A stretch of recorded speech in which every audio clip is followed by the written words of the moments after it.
Ain't no then it's about you, baby. Only you. You.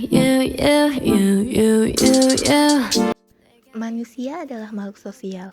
Manusia berhubungan dengan orang lain menggunakan komunikasi sebagai sarana dalam berinteraksi agar tujuan mereka tercapai. Menurut para ahli, komunikasi dan masyarakat adalah dua kata yang tidak dapat dipisahkan.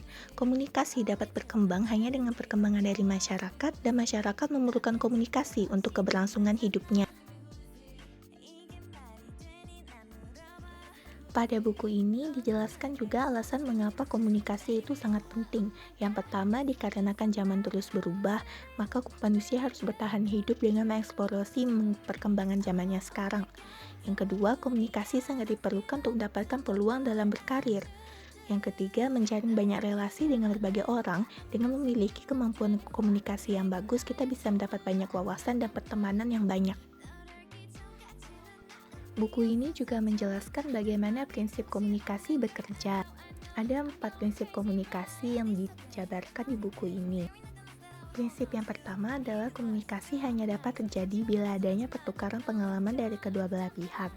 Yang kedua, jika terdapat kesamaan di antara dua pihak, maka komunikasi yang dilakukan akan semakin mengena dan efektif.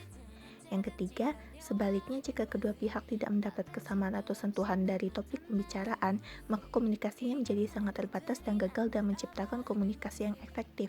Ini berarti jika kedua pihak tidak memiliki kesamaan atau istilahnya bisa relate dengan perkataan pembicara lainnya, maka mereka akan sulit memvisualisasikan dan akan sulit relate dengan pengalaman dari pembicara lainnya, sehingga mereka tidak tahu bagaimana cara merespon dari pengalaman pembicara lain, sehingga membuat komunikasi mereka tidak efektif dan sangat terbatas.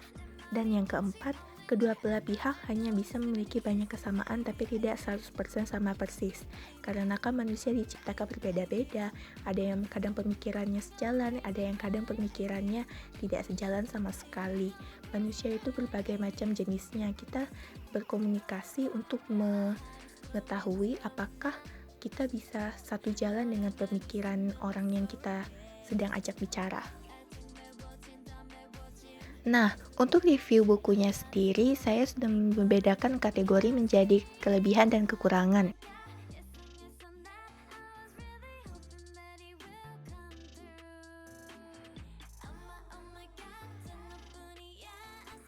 Sekian hasil review dan sedikit penjelasan mengenai buku Pengantar Ilmu Komunikasi yang saya baca. Kurang lebihnya mohon dimaafkan. Terima kasih banyak.